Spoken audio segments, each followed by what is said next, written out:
নমস্কার বন্ধুরা, সবার স্বামীজি পাঠের আরেকটি নতুন পর্বে আপনাদের স্বাগত জানাই।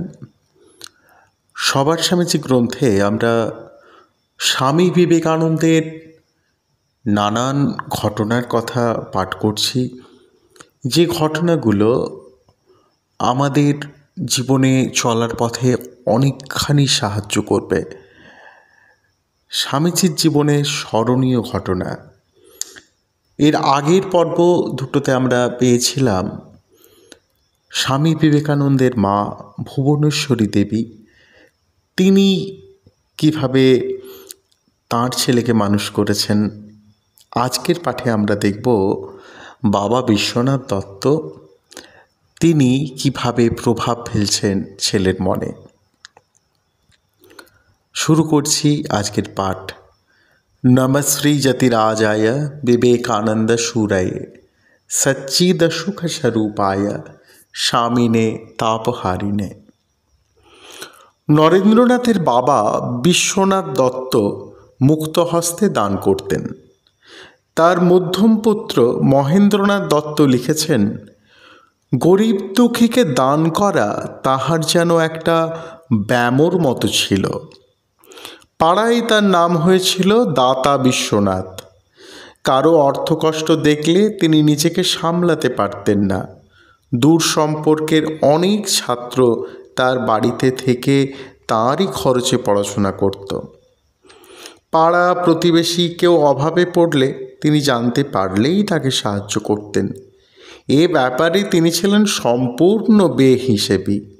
তার এই নির্বিচার দানের সুযোগে অনেক নেশাখোর এসে তার কাছ থেকে টাকা নিয়ে নেশা করে বেড়াত।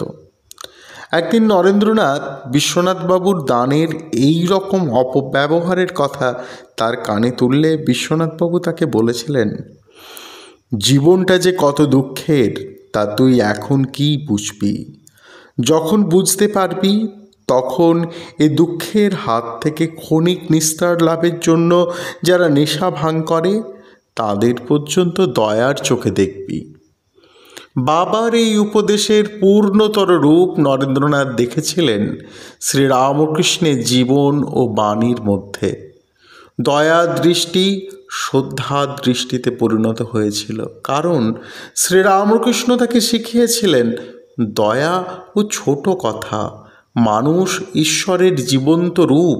ঈশ্বরকে কি আমরা দয়া করবার কথা ভাবি? ঈশ্বরের সেবা করে পূজা করে আমরা ধন্য হই। তাই দয়া নয়, শিবজ্ঞানে জীব সেবা, মানুষকে ভগবান ভেবে সেবা। কোনো মানুষই ঘৃণ্য নয়, যে পাপী সেও আসলে ভগবান। চোররূপী নারায়ণ, লুচ্চারূপী নারায়ণ। পরবর্তীকালে স্বামী বিবেকানন্দ তাই জগতের প্রতিটি মানুষকে শ্রদ্ধার চোখে দেখেছেন। যে অধঃপতিত তাকেও বলতেন God the wicked, God the sinner. দুর্জন পাপী সকলেই ভগবান। আর বলতেন, যদি একজনের মনে এ সংসার নরককুণ্ডের মধ্যে একদিনও একটু আনন্দ শান্তি দেওয়া যায়, সেইটুকুই সত্য। এই তো আজন্ম ভুগে দেখছি। আজকের পাঠ এই অবধি।